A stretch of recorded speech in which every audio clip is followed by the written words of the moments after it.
Hey guys, welcome back to the channel. My name's Paul, and today we're going to take a look at a little bit of a gear haul, the latest stuff to hit the channel, some of which will get dedicated videos, some of which may show up in videos supporting other products, and some you may not see on the channel again, even though they might make their way into my life.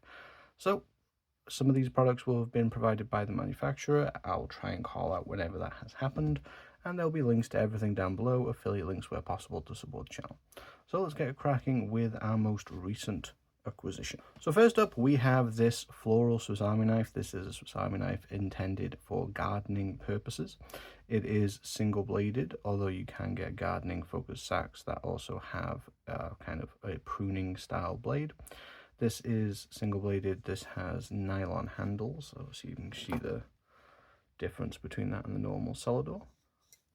More of a matte grippy finish. And of course you have the exposed rivets. The blade itself, this is a left-handed version, so in comparison to a right-handed sack, obviously the blade is pointing in the other direction and the nick is orientated so that it's much easier for a left-handed person to open it. The blade itself is more of a Warncliffe style with a chisel ground blade. And for the price, this comes in, I believe, around £11. I paid for it on UK Amazon. This is just a great little knife. This will be receiving a dedicated review on the channel soon. I've been using it for a few days now, and I have to say this has been just a delightful little light carry. It's obviously flawed in some aspects, but for a cheap Swiss Army knife, it hits all the boxes.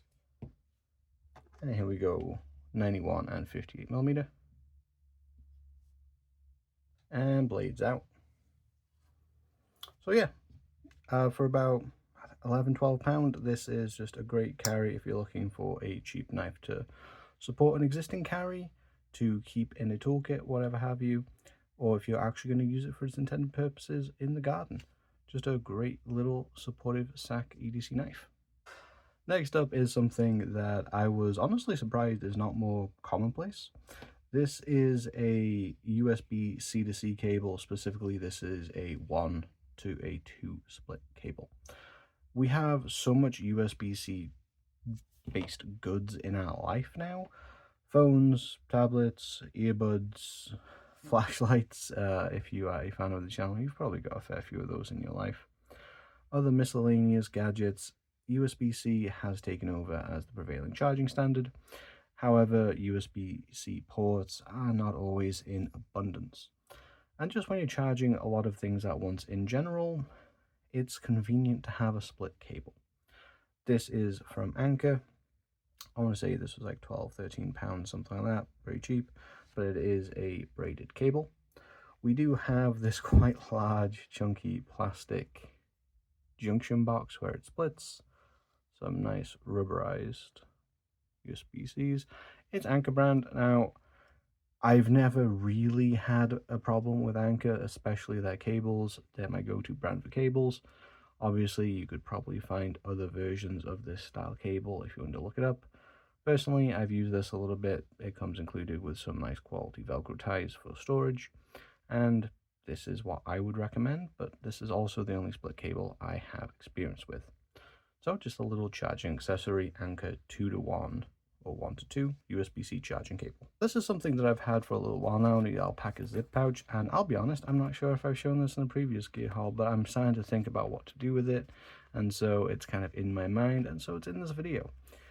So we have a 2-zip pouch arrangement with these nice water-resistant zips. I am currently trialing some stuff out. We have a nice contrasting orange interior. This is, I believe, primarily intended to be used as a wallet, and you could certainly do that. I think this is meant to be RFID blocking as well. I'm trying to think of a kit that can be assembled in it. However, so far I'm running into this is quite a restrictive zip, to be told, truth be told. It's a rather stiff material pouch, and I don't like overloading pouches in general. So I'm kind of trying to come up with a relatively flat EDC kit to try and fit in here. Overall, the quality is good. At the time, I took advantage of some coupons, and I believe I scored this off Amazon with vouchers for £20 on sale, I want to say, either 17 or 20, something like that. It was relatively cheap for what it is, and for the quality that you get. If you want to just use it as a wallet, obviously the use case there is pretty clear and straightforward. For an EDC kit, I'm still working on it, but you'll see what I come up with on the channel. And this is a new addition from Wuben. This was provided by Wuben for review. This is the H4 headlamp. This is an interesting headlamp in quite a few ways. First of all, this is available in white, black, and kind of like a sandy tan color. I do have the black as well to show, and I do like the packaging. It's kind of cutesy, kind of reminiscent of a Naruto headband and how it's displayed. Yeah, 800 lumen tops out, has a couple different beams as well as a red. It's just a simple round the forehead style strap. There's no over the top, but there's also not a lot of weight here to warrant it. The strap has this, you can see that, this kind of silicone grippy part, which actually sticks to your head very well. Normal adjustment buckles. Then we have two buttons on top, one for each side.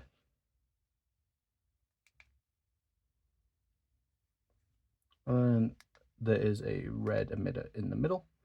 And interestingly enough, there is also a motion sensor mode that you can put it into, so you can swipe on and off. I think one of the things that most interests me about this headlamp, and there will be a review of this coming up, is actually the battery style. So here we have a battery pack that if you were to take out, you can see it is USB-C chargeable, which is nice. However, if you take this out, what you're left with is just a 3 AAA headlamp. Now that's actually surprisingly cool to me. I've never seen this kind of manufacturer provided way of being able to use multiple batteries whilst also having a charging pack.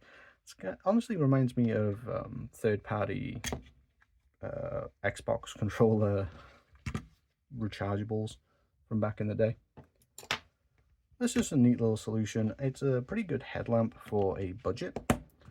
It's not perfect. Again, you will be seeing a full review of this. But if you're looking for a budget headlamp, honestly, so far, it's a pretty solid option. Next, we have a selection of goodies from Warsun. Again, these were mostly provided by the manufacturer, although there was a neat little coincidence. This one I actually received as a Christmas present from my girlfriend, and I just happened to also get a review copy in a different color, which is neat. I have actually been enjoying this, and it's pleasantly surprised me. But these will all be getting their own individual review videos. Just a little quick overview. The C7 is a flat work style light. We've got cob LEDs with a red in the center and one to the end. This style is obviously reminiscent of the Claris E5 series. Basically the same thing, but with slightly different dimensions, emitter style, and slightly different pricing, but same idea. And again, these are solid companion lights, and that mostly holds true of this guy as well. What I've been surprised with about Warsun is not just how well these work for the price, but also the kind of innovation that I've seen that I wasn't expecting. This is their headlamp, and I was so confused when I saw this. Like, I've never seen a mounting bracket for a headlamp in this style before. But it's extremely versatile, actually, and, well, you'll see.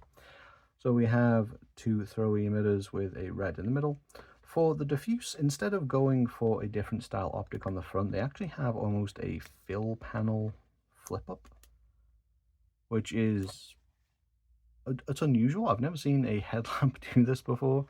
Very reminiscent of a photography light, but it works. Obviously the downside, you have to flip it up, but then you also can position it and move it around. So there is that. This does have a motion sensor mode as well, because I guess that's in right now. But the most interesting thing to me is the mounting. So this looks really weird because this is actually mounted on a clip,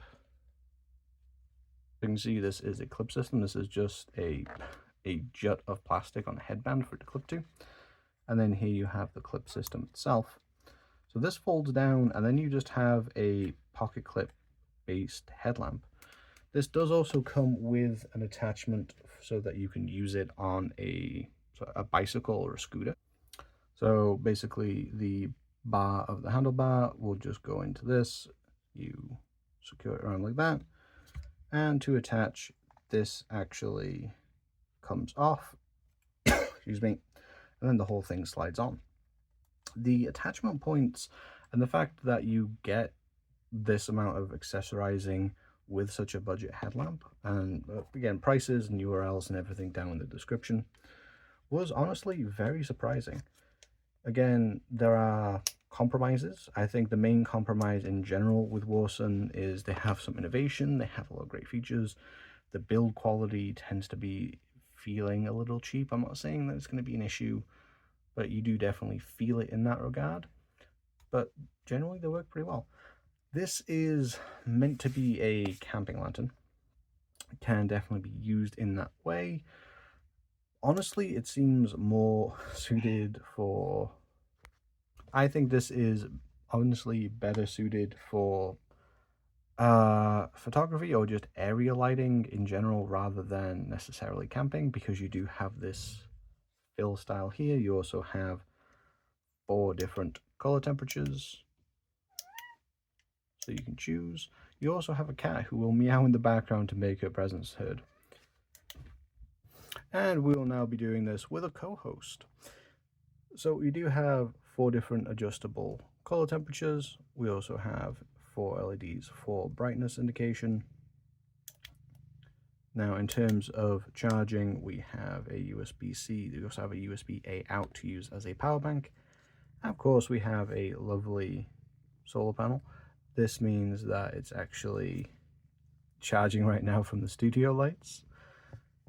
In terms of attachment points, we have a tripod mount and this little handle to hang it from or prop it up as a stand. So, Warsun in general, fun stuff, inexpensive stuff. The build quality can feel a little cheapish, but we'll be going into the pros and cons of them all in dedicated videos. Yes, you want pets?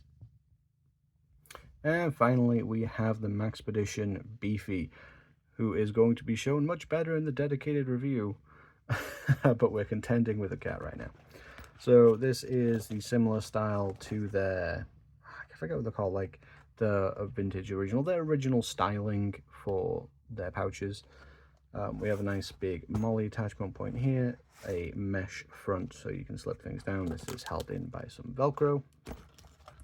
And then the interior is nice and roomy. We have a D-ring attachment point, a little loop, a big sleeve area back here. Of course, we have elastic for days, and on this side we have a larger elastic. You can fit a cat right inside, as well as a big zip down here, and it will fit most regular size cats. And that is our gear update with our co-host Oliver. Say hi, Oliver, without biting me. We'll go into those items more in depth in individual reviews, but just to give you a quick update of what has been hitting the channel recently. And I believe the next video you should see is that Maxpedition review if my schedule holds. So again, there are affiliate links down in the comments and down in the description. Please feel free to comment what in this video interested you, if you like the co-host or if you find her a little bit disruptive and violent. And I would always appreciate a subscribe, even if this video has been a little bit chaotic. I've been Paul, this has been Oliver, and I will see you in the next catless video.